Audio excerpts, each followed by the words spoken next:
So, welcome back. It's Aarnimetsa from PokerImania.com, and we are going to go through some 90-player progressive knockouts today, and we are having quite a variety of 90-player knockouts running already.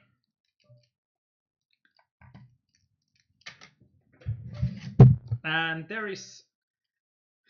there are some good comments on the break music, the epic music that you can relax to.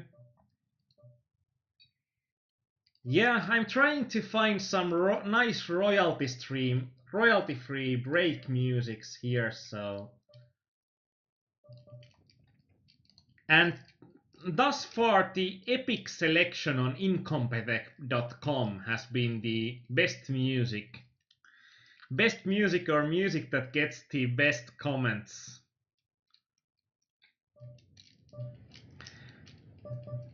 In here, we are against Leroy, and we are having top pair and top kicker, so we are shoveling more money in the pot and hoping to extract some value. Like, that's a flop that we shouldn't hit that often if we are opening from UTG. And Kauris says that he's hearing my time bank sounds. Yeah, the time bank sounds are... Oh!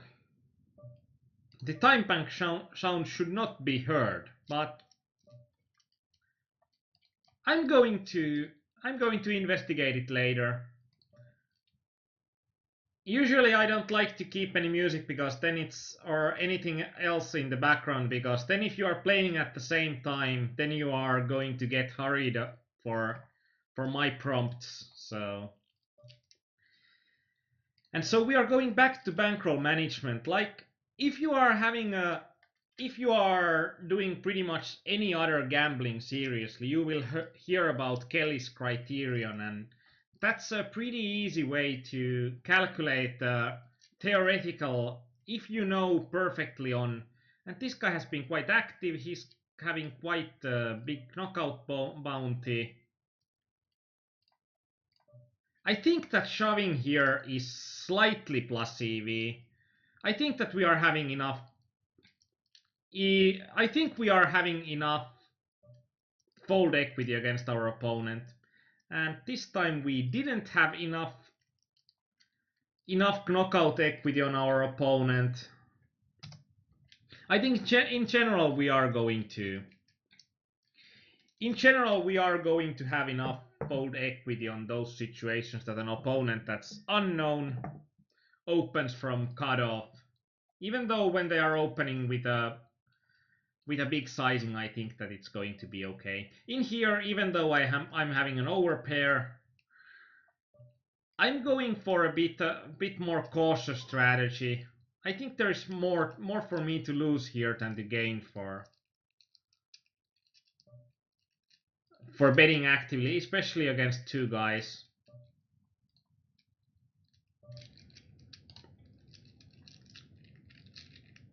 But so, like, Kelly's criterion, it's going to be harder to apply to poker, as like poker tournaments there are going to be, and especially with the knockout poker tournaments, as there are going to be so many different options on how you can get money from the bet. Like, if you are doing sports betting, there is like two options or two different buyouts. Either your bet goes through or it doesn't go through. So with every bet you make, there is like always, you complete the bet or you lose the bet. So there are only two different options.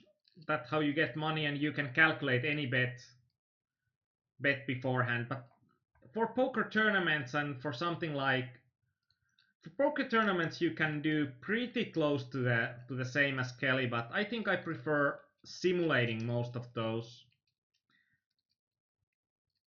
Because Kelly will be harder to apply to a situation when there are multiple buyouts from the same bet. Like, in here we are making a bet when we are purchasing into this $5 tournament, and then there will be 13 different money finishes, and then there will be also all the different money finishes when we are getting part of our bet back out of a knockout, or more than our bet back. But like, for good bankroll management, it should be about growing your bankroll at the optimal rate, and also growing your own risk tolerance at the same time.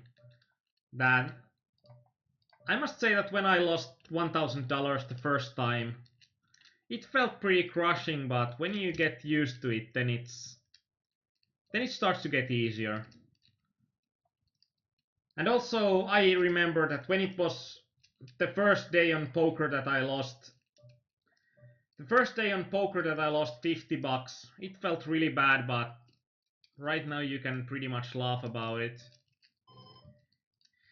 In here, no possible knockouts, but we are against one opponent and one really random looking player that looks to be a pretty bad player, so we are calling wider here than in general in that kind of a situation, because of the random player. In here, like, every possible draw comes through, and there is like one card straights available. I think we need to fold this even with a top pair good kicker. I hate folding on those situations, I must say.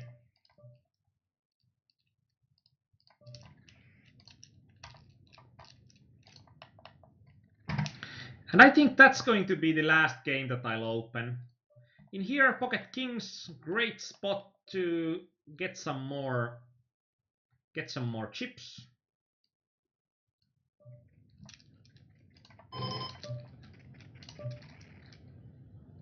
In here, it's not going to be enough. And with pocket jacks, I think we are going for it pre-flop. We like most of the opportunities in pre-flop, especially when he 3-bets that sizably there. I think it's going to be better just go for it with pocket jacks. And king queen off, it's a very close shove, maybe plus EV. Should we review this later? Perhaps. It's going to be a bit harder for me to mark right now, but try to remind me later on when we are finishing the last. In here I'm trying to bet pretty small, but still big enough against this big stack. I don't think I would love a shove here, but I would love to get this big stack away from the pot. And that's what I tried to do. And even though I tried to do that, I pretty much got us into a huge pot with a weak ace. But the good point of it is that our biggest, or the player that we are worried the most, is not here. And against this Podreik, we are going to try to cheese a bit here.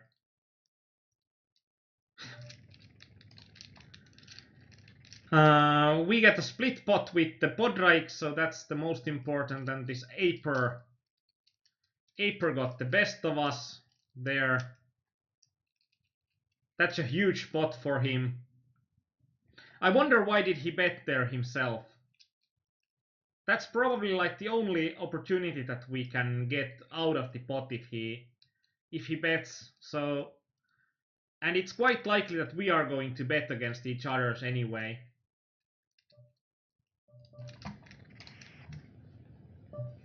Cactus says that he would just peel with the pocket jacks. I think the peeling with the pocket jacks with those kind of a stack size, when the 3-bet is that sizable that we need to pay over 1/10 of our stack size, it's going to be a bit icky.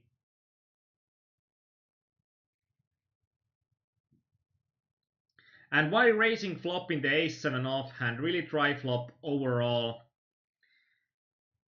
That's probably a mistake on that board, and probably it would have been the.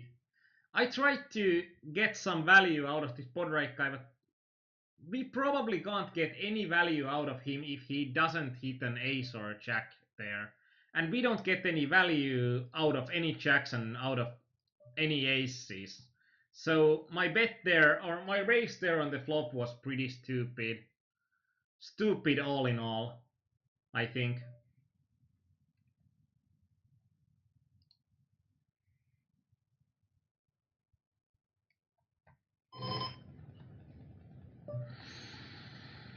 Jack 10 off should be plus CV.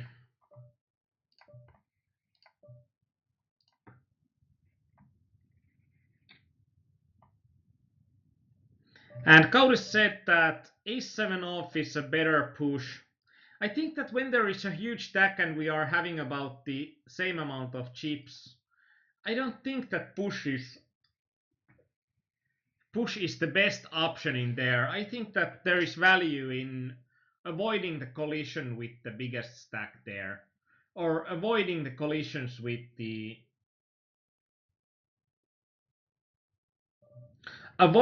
collision with the biggest stack at least some of the time.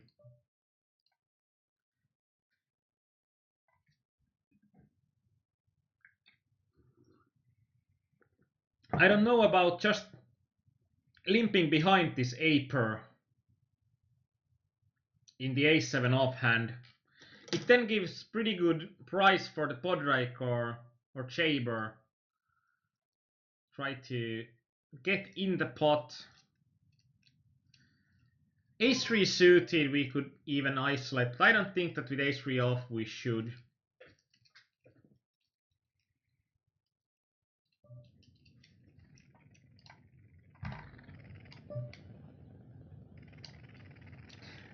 But there have been so many so nasty spots in a so many so nasty spots. They are coming towards me like from an assembly line that there is like all of those nasty spots. But of course, these sessions would be quite boring if it would be just the easy spots and not spots that I might do something non-optimal in. In the bottom right, we are actually pretty close to the monies. There are 13 places paid, and we are not aiming for the min cash. Like if we are having the third largest stack here, we are trying to abuse the other guys that are going for the min cash and we are going to try to increase our stack size here.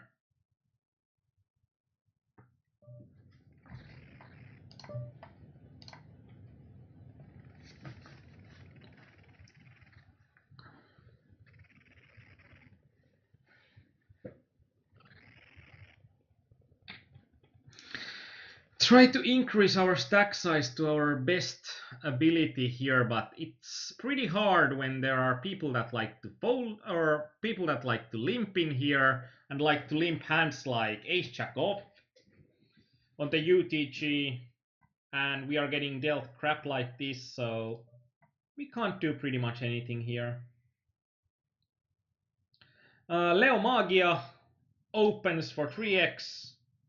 He's having a sizable knockout that we could get, but I think that pocket deuces, even though we are virtually guaranteed to have a flip here, I don't think it's going to be good enough. That the price is, I think we are going to get something like 45% ish, and I don't think that we are getting our opponents to. I don't think that we are getting this Leo Magia to fold. Like this kind of a guy that raises some of the time, but most often limps. Those kind of guys will, if they are raising really rarely, they are going to have the goods, and if they raise, they usually don't want to get away from the pot. So we are not trying to, with a hand like pocket deuces, that we would practically gain equity only when our opponent folds. But if it's so likely that our opponent doesn't fold, why would we try to make him fold as? And with ace-7 suited, it's going to be closer. I think like 8 big blind shove. He should be shoving like any suited ace and pretty much any pocket pair. And there should be kings and queens and jack suited. Plenty of those hands that he should shove with. Probably actually still ace-7 suited is going to be... It's going to at least be thin.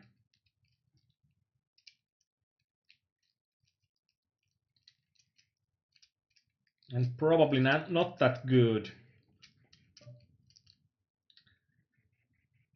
Oh my, oh my. We are having an actual complete unknown. I think we are having some fold equity against a complete unknown here. We don't have a lot, but we have some. And we have a solid hand. And we hit our set and still we are having something like 20-something% on the flop.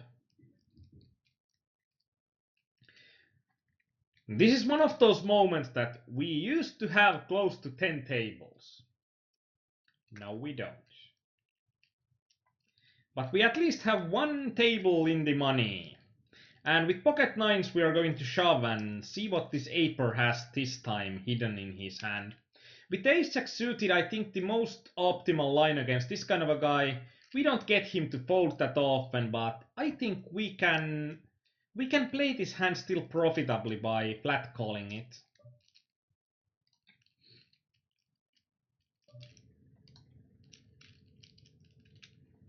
And we are going to play aggressively if we are hitting an ace or a jack, or if the jack is the highest card on the board. Of course, if it's like 9 queen jack and it looks like this, then we are just going to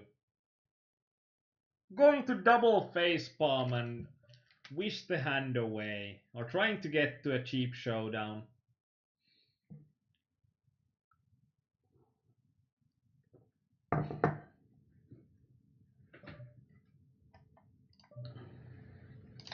In here against the habitual limper, we are shoving. I think that we are going to get him to fold enough of the time, and king jack off is going to be a solid enough hand. But it's not that solid if ace king off wakes up from the blinds.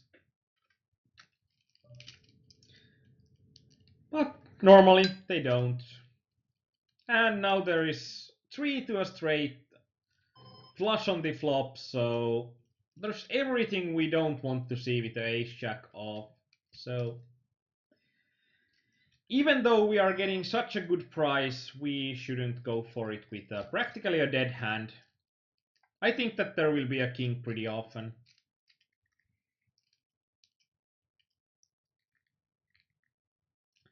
Pocket fours, pocket fours.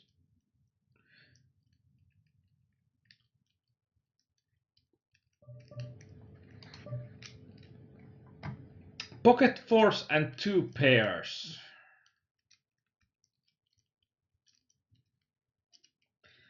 At the same time, I'm a bit boiling inside with getting my ass handed to myself in in these games. But at the same time, I'm seeing how much value there is. I think that this guy's range is going to be too tight that with ace jack off it's not going to be strong enough. But ace queen off I would have gone for. Actually, not even ace jack suited. Something like 8s plus I would have gone for. And now it's like ace 6 or suited that he shoves with. If I'm thinking that he would be shoving with something like ace 6 suited, then I would of course have called with that's ace 8 suited.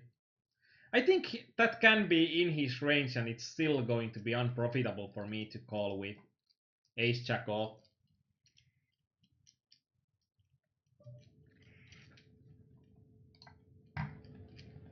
Even though he has been 3-betting a lot, but it's just like 2 hands out of 7 that he has a chance to 3-bet, so I don't put that much. I don't put that much into it that he's having a 29% 3-bet at that moment. With 21 hands, there is not a lot that you can trust there. Like, I'm going for pretty close to my strategy on against a player that I don't know enough against. And like what I know from him is that he's likely going to be more call happy out of his pre-flop stats that we are having much more data on. So I'm going rather with those than the 3-bet amount. But if he keeps on 3-betting actively, then I'm going to adjust.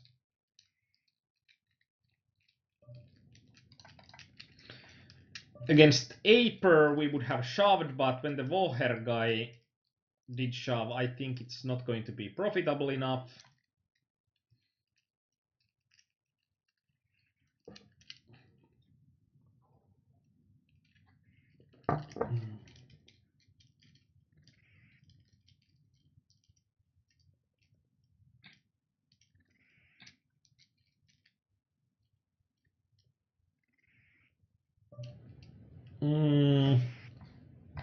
Queen 6 off against a player that has raised pretty few times but limped a lot, so let's not go for it this time.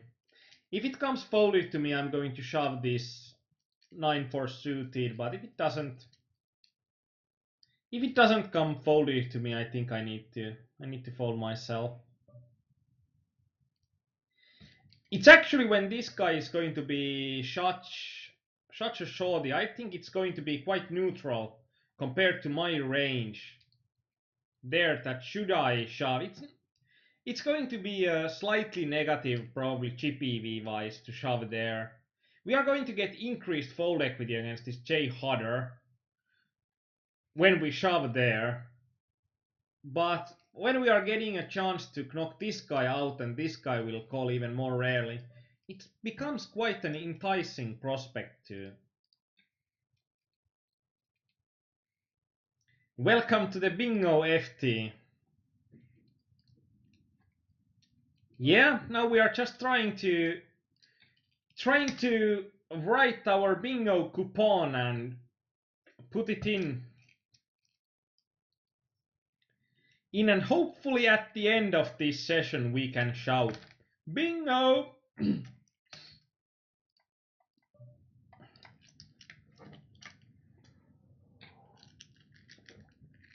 So in here we are basically we are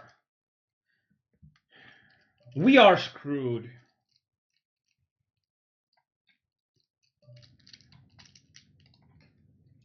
Like, if we are going from the scale from 1 to Greek economy, we are like the Finnish national debt in here, so we are pretty screwed in this game if we can't increase our stack size. It's not like we are not hitting the panic button just yet, but it starts to be quite uncomfortable in that game.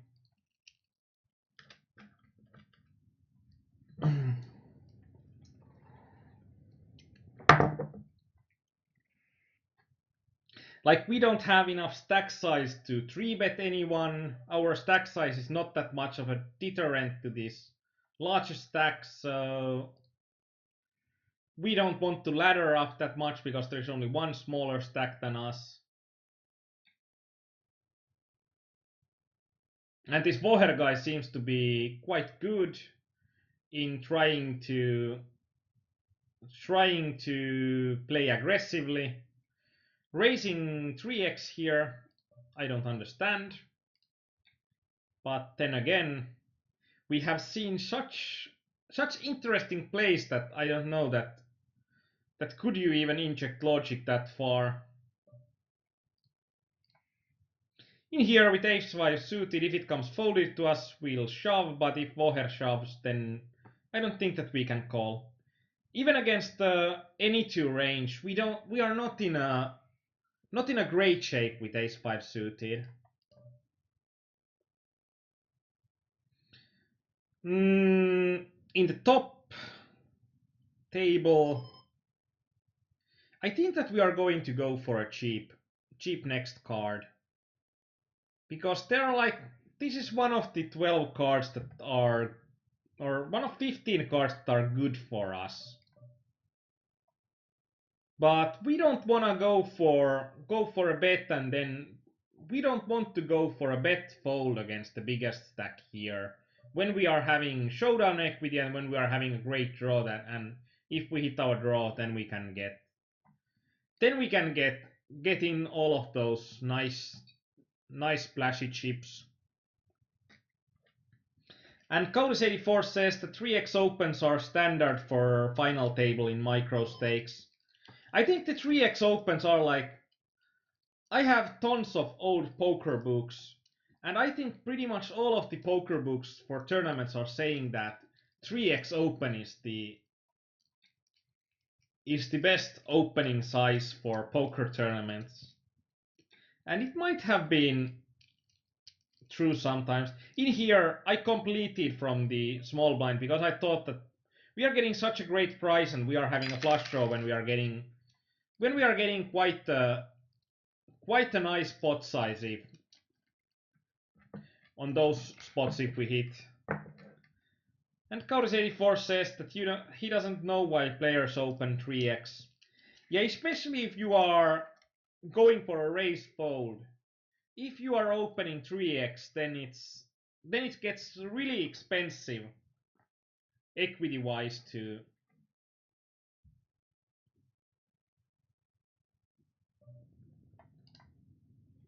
And our battle for survival continues.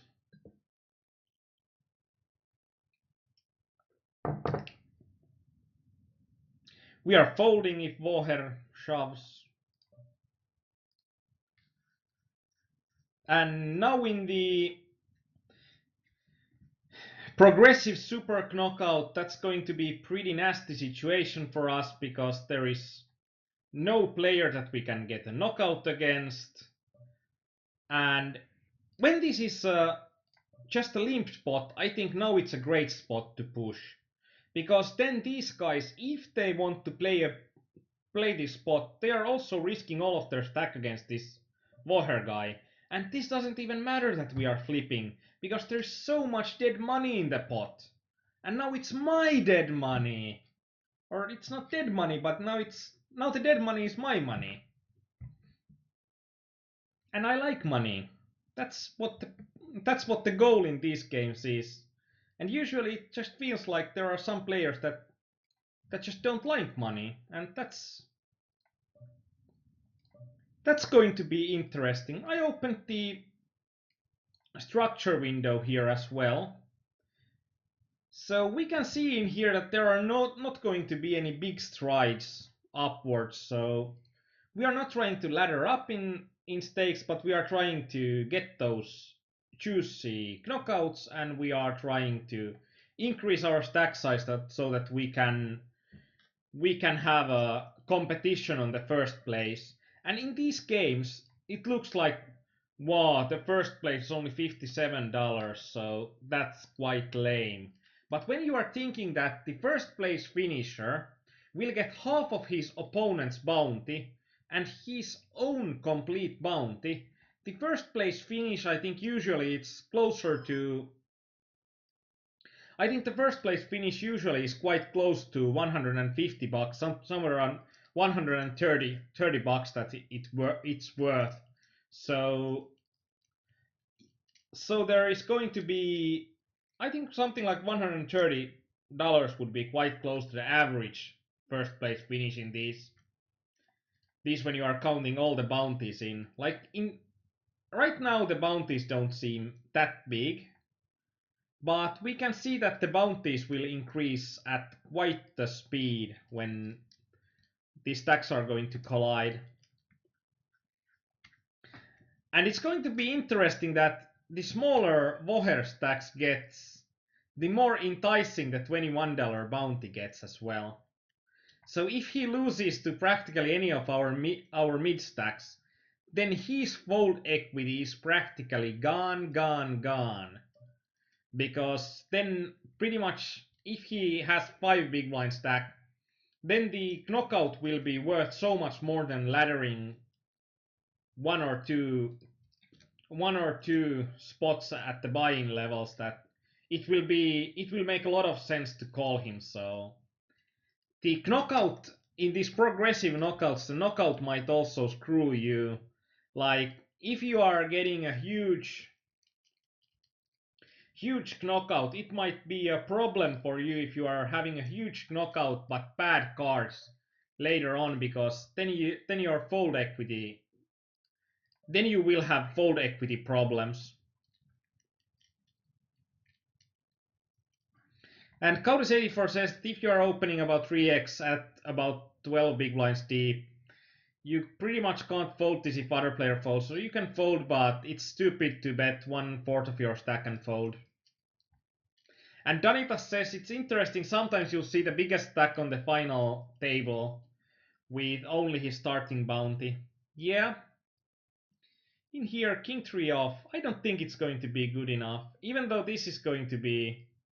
Like, he has like one small bounty here. And in here we'll see that Iletty, he's just stolen chips.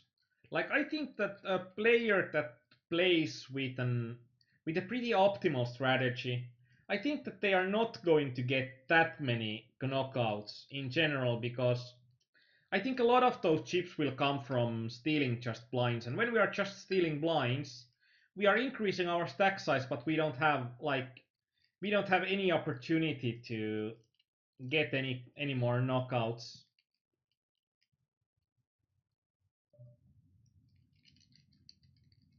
We are flipping and we are not having an opportunity to knock out. We flip good, and now we are the biggest stack on the table. So now we are the big fish in that pool. And what does a big fish do? You try to put some big fish and a lot of small fish in the aquarium, and at the end there will only be a big fish. These small fishes, they just disappear.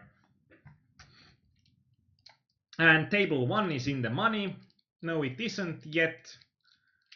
It's hand for hand, and hand for hand will take forever, because people are sometimes trying to fold their way in the money in the hand for hand, or trying to like delay the game.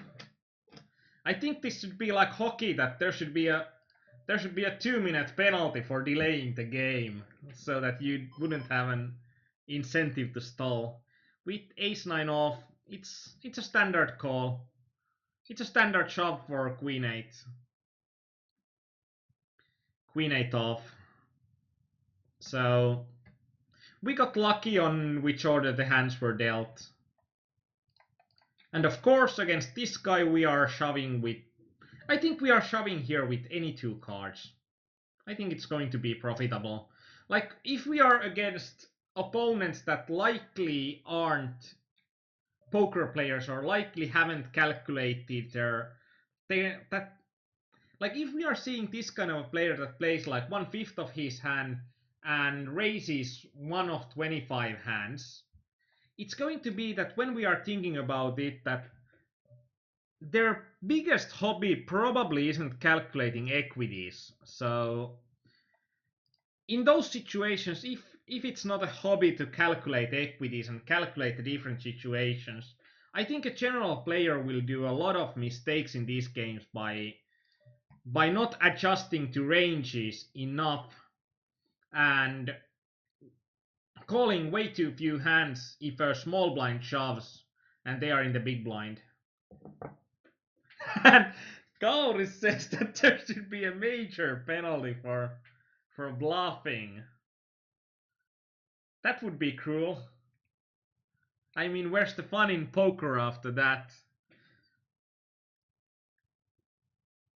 In here, I think that this guy has folded before in an interesting spot, so we are going for... Actually, this guy had on the auto fold, So we should have just called against this guy. Because if this guy puts the auto fold, he's also auto folding those profitable situations. And it would probably look pretty stupid if he like, I'm shoving my mighty stack of 1.5 blinds and there is a guy in the big blind with auto fold, I have a bad hand. Like, how stupid does that look in general when you are getting the pot with? But when you are having 1.5 buy-ins, like, I take it if I'm having the small stack, but usually I think that it's going to be quite horrible.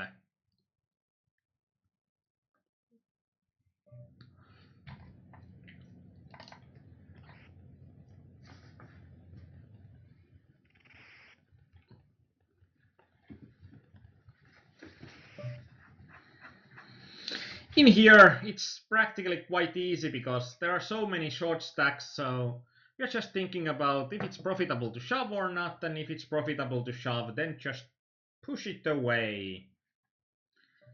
And then run good. And never say that before the river. Never say that before the river. The prices are dealt only after the river, not before it. And the hand that's the best hand on the turn, it gets no prize at all. Oh well. Some fun for you as well.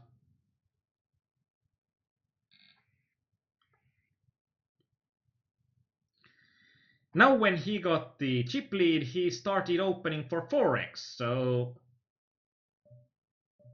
I don't know, but I don't want to take any part in this hand. Trying to find pretty much on all the tables, I'm now at the mode of finding a profitable spot to shove. And as you have seen from my stats on the final table, it's going to be what I do most, like trying to find profitable spots to push it. And as Kuba says, don't celebrate on the turn. Älä tuuleta turnilla. In here, we are going to require less than 1/3 of the pot, and there's going to be a sizable knockout bounty, so let's go for it. We are having 35% equity and even 11% on the turn, so every 3 and every 5.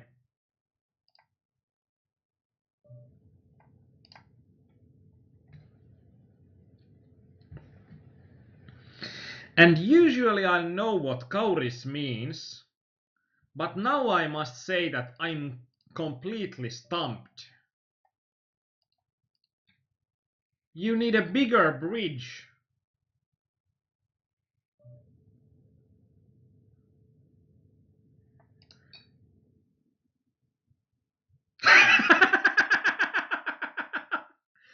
Bigger bridge or better boat?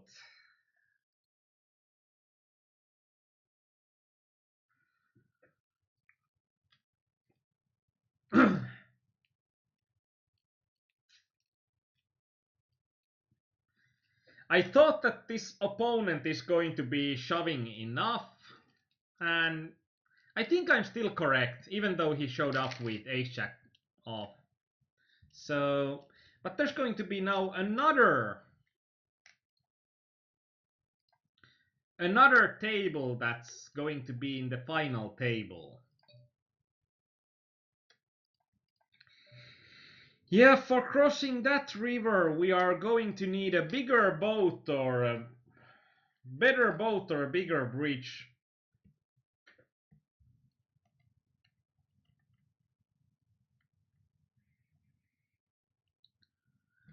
Unfortunately, the big boats don't turn quickly.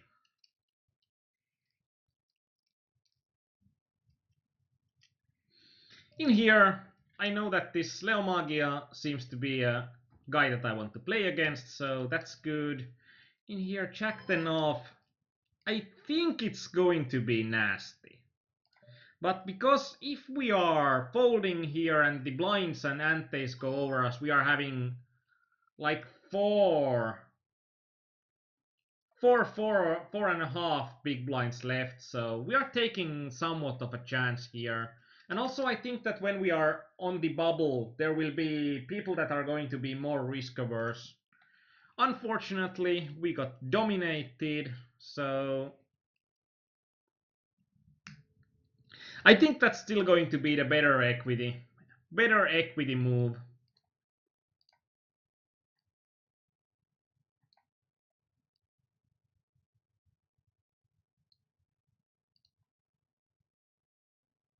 Let's see how big I can make this.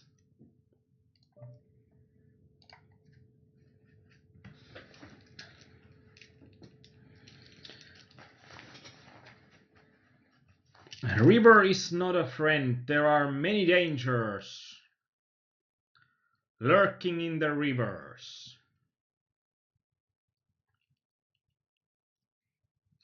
And as we have seen today, there are not a lot of regs in these games. Even the $11 games seem to be really soft. The biggest gripe I have against these games would be that these games don't run. These games don't run a lot. Like I have opened pretty much every game that started during this set, like every game that started during an hour, and we didn't go over 9 tables. I think we were at 9 or 8 tables at one point. There are 2 spots to ladder up. I think that when this is suited, it's going to be okay. Actually, probably not. Probably something like King Jack suited or King Queen off would be good here. This is not majorly minus EV, but I think this is slightly minus EV to shove. Something like 5 big blinds I would have liked to shove King 9 suited.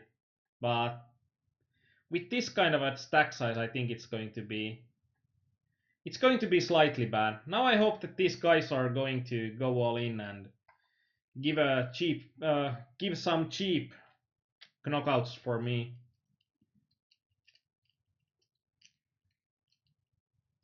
Because if there's something I like, it's going to be cheap knockouts. And that sounds so bad as well.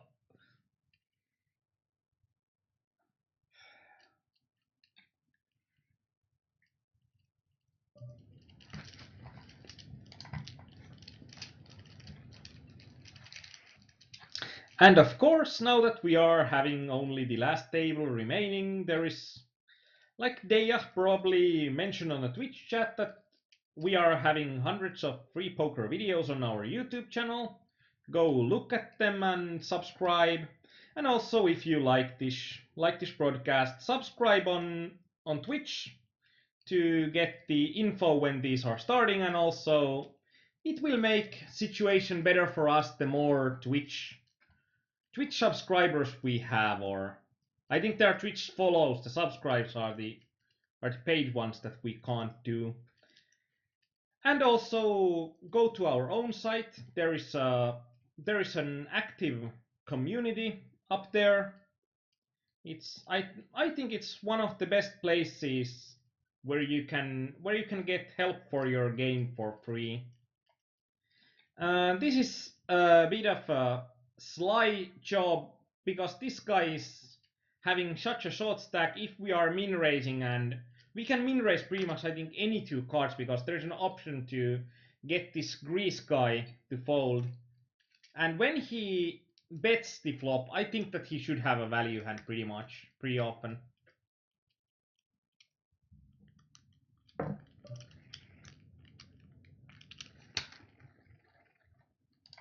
Not this time. Actually, it was pretty good for him to. That's also one of those spots that you are thinking about, that if is your opponent doing that as a bluff, or as a value. And when you just don't know, usually that's a sign that they didn't do a they didn't do a good job on betting side. And now we are.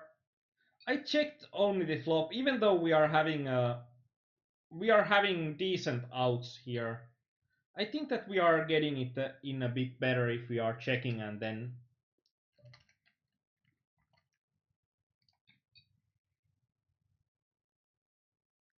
10-8 suited is quite close to a shove or min raise.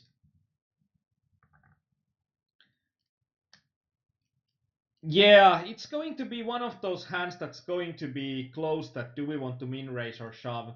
Because that's right up of those. It's not going to be good enough for raise calling. I think it's going to be a better hand to raise fold. There's the Normie Nuts, and the Normie Nuts has been a player that has been slightly reggy looking before. He shoves for 8 big blinds. We are. I think Queen 10 off. If like the small blind would have shoved, it would be probably an easier call.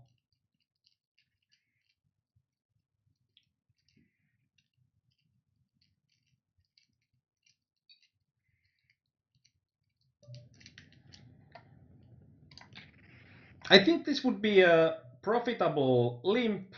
I think it's a profitable min raise, and I think it's a profitable shove, but I opted for a min raise here.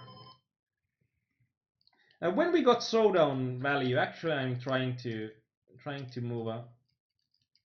We got showdown value here, and it hits pretty well for our opponent's general calling range. So actually we'll probably check folding probably makes sense.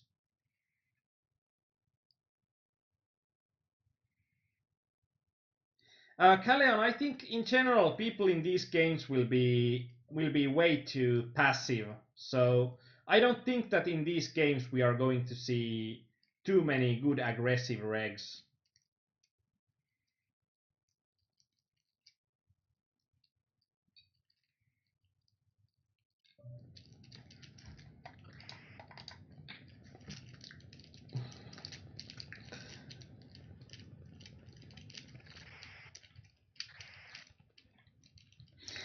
Ace queen off.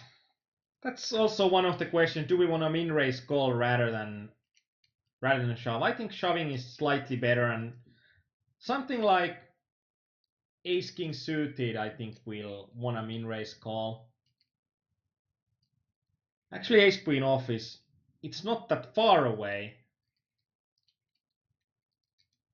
But in general, I think we are going to play most of our hands as shoves or.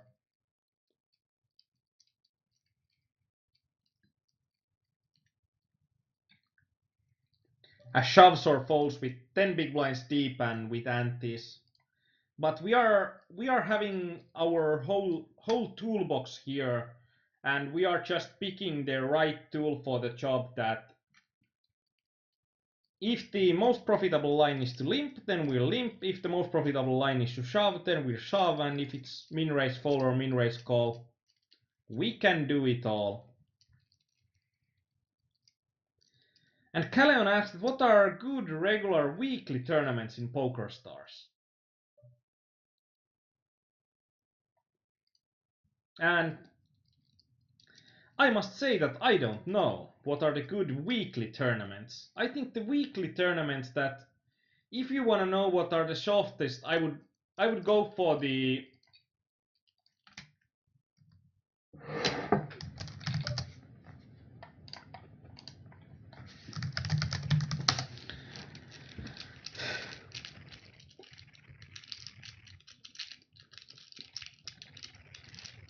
So I would pretty much, if I'm thinking about the weekly tournaments, I would probably go for the. Depends on if you are still going for the turbo.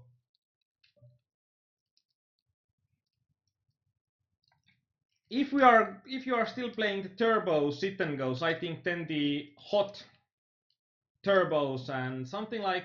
Also, I think Sunday is going to be pretty value filled day if you are just having the bankroll to stand the variance.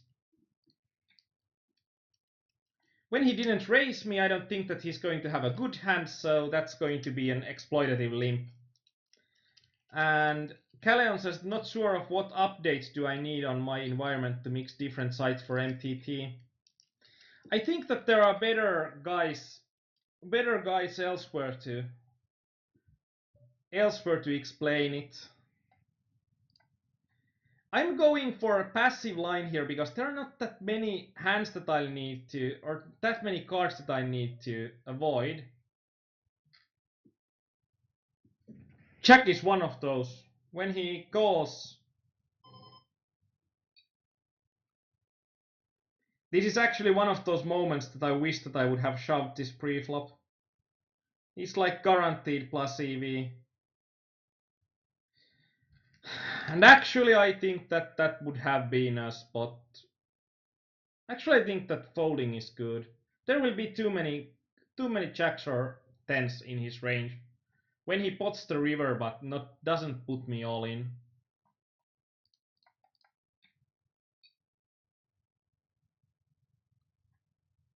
And Calleon like to have the same sort of playing experience like Stars. That's something that you can't have. That's something that you just can't have. Now that I have shown 7 deuce off.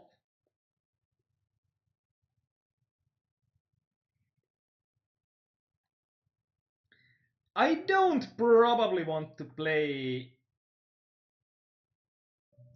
that widely against that guy anymore.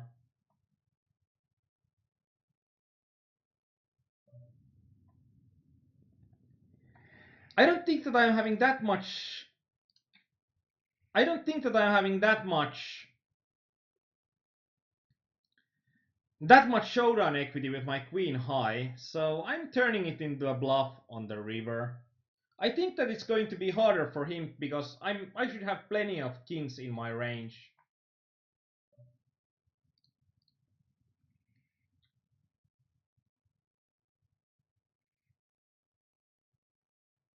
So Calleon, you are moving to MTTs.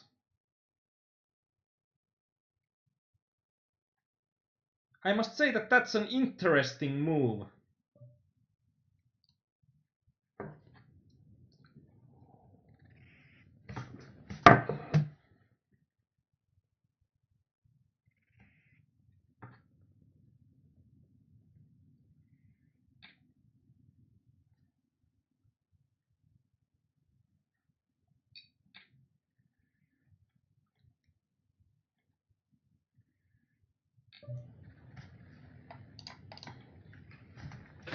It's going to be quite insane that we are having 1/3 of the chips in the 90-player tournament and we have had 2 knockouts in the game. When we got pocket nines, and like right now I don't think that I'm going to have that much of a credibility against my opponent, and he hasn't folded to my steals that much before as well, so I think I'll need to be a bit more cautious against this guy right now.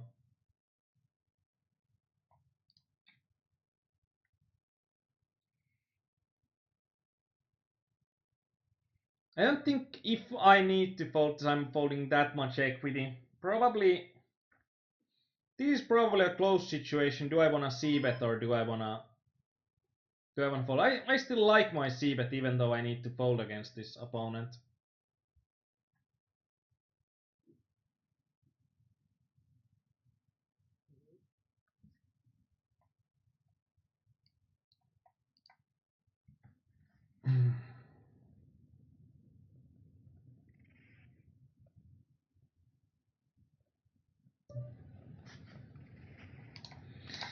With ace-5 off, it's going to be a hand that's going to play pretty well.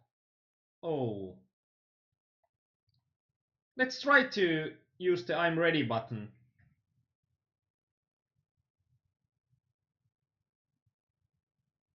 Then I'm just waiting if my opponents are ready or not. My opponents don't seem to be ready, so we are going to take a 5-minute break here. And let's get back to the exciting action for the final table in just a moment.